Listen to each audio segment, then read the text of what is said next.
Hello mga Mars! Welcome again to my another cooking vlog. For today's video ay gagawa tayo ng another version ng kofta.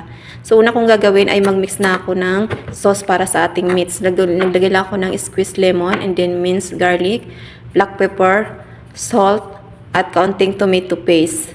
At ang gagamitin natin ditong oil ay ang olive oil para medyo healthy yung ating food.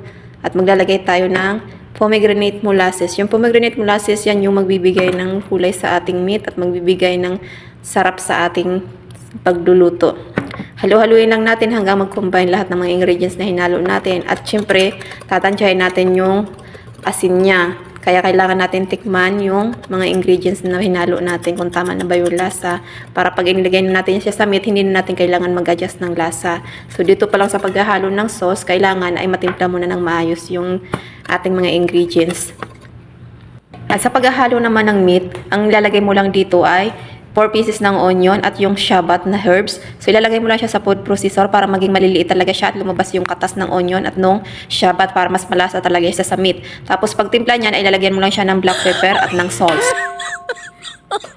So as you can see sa part na to, natatawa talaga ako kasi gumamit ako ng hulmahan pero palpak pala yung hulmahan ko kasi hindi siya matanggal-tanggal. So mas better gumamit talaga ng kamay. So mas maigi at mas madaling kamay na lang ang gamitin para hindi maging palpak yung trabaho.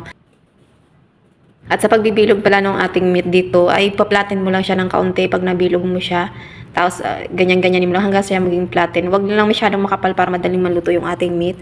At dito pala ay maglalagay ako sa ilalim nito ng in-slice na onion, saka ng tomato. At naglagay din ako ng in-slice ko na eggplant kasi maraming eggplant. So, naglagay na rin ako para kahit papano ay magkaroon siya ng pangsapin sa ilalim. Para yung pinaka-cooking process niya ay hindi siya, yung pinaka-meat ay hindi matutong sa ilalim.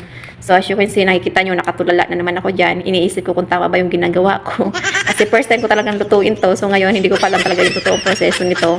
At alam mo naman, ang madam ko pag nakakita sa YouTube ng kung ano-ano mga luto ay pinapagawa akin. So ako naman, eto, wala akong gayahan yan. Kaya talaga nag-iisip ako kung tama ba yung ginagawa ko. Kaya yung process ko na yan ay paulit-ulit kong ginawa. Niisip ko kung ganyan ang gagawin ko, kung yung laktaw-laktaw, yung vegetable, tapos yung meat, vegetable, tapos meat. Pero hindi ako nagandahan sa process na yan, kaya inulit ko. Ang ginawa ko, yung meat ay ipinatong ko siya sa onion para inisip ko pag kumatas yung onion, yung katas ng onion ay mapunta siya sa meat. So, much better na ganyan ang gawin ko. So, mas napadali yung trabaho ko sa naisipan ko kaysa sa sinabi sa akin ng aking madam. So, yan ang sinunod ko, yung aking instinct. Sa pagluluto talaga, hindi lahat ng instruction ay nasusunod. Kaya kung marunong ka magluto at kung alam mo kung saan mas masarap yung magiging luto mo, kailangan doon ka. Sundin mo lagi yung instinct mo. Hindi lahat ng procedure ay gagawin mo rin. Saka iba-iba tayo ng way ng pagluluto. Kaya talagang hindi lahat ng instruction na nakikita mo ay kailangan sundin mo. So sabi nga, kung saan ka mas komportable, doon ka. Para ang kalabasan ng trabaho mo ay magiging maganda yung magiging outcome ng niluluto mo. Lalong-lalo na sa pagluluto, kailangan talaga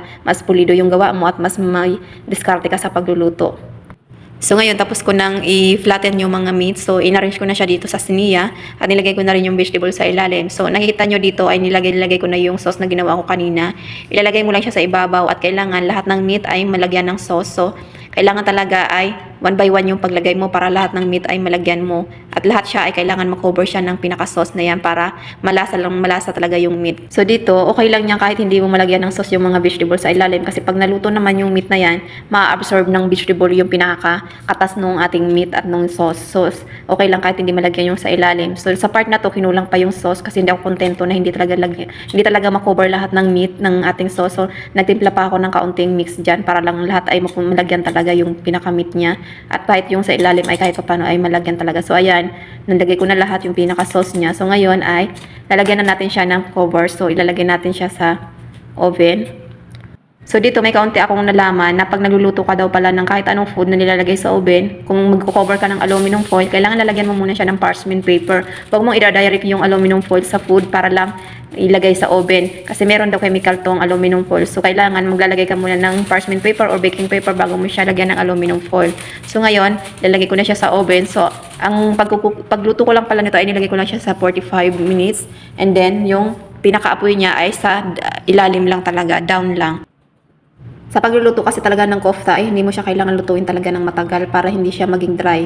So yung pinaka-texture ng meat niya ay magiging moisture pa rin siya at magiging masarap pa rin yung lasa niya. Kasi pag dry siya, matigas siya pag kinain. So ito, tinanggal ko na siya sa oven. So dito sa part na to, lalagyan ko siya ng sauce babaw.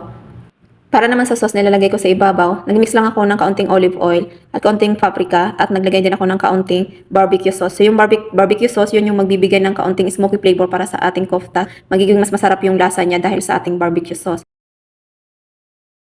Paglalagay ng sauce dito sa ibabaw, optional lang naman to. So gusto ko lang magkaroon ng smoky flavor yung niluto ko, kaya naglagay ako nito. So after mong malagyan ng sauce yung ibabaw niyan, tatakpan mo siya ulit at ilagay mo siya ulit sa oven ng 5 minutes. So after 5 minutes, tanggalin mo na siya sa oven kasi hindi mo siya kailangan patagalin. So yan ang pinaka-last process ng ating cooking. Thank you for watching mga Mars. See you again to my another cooking vlog. Bye-bye!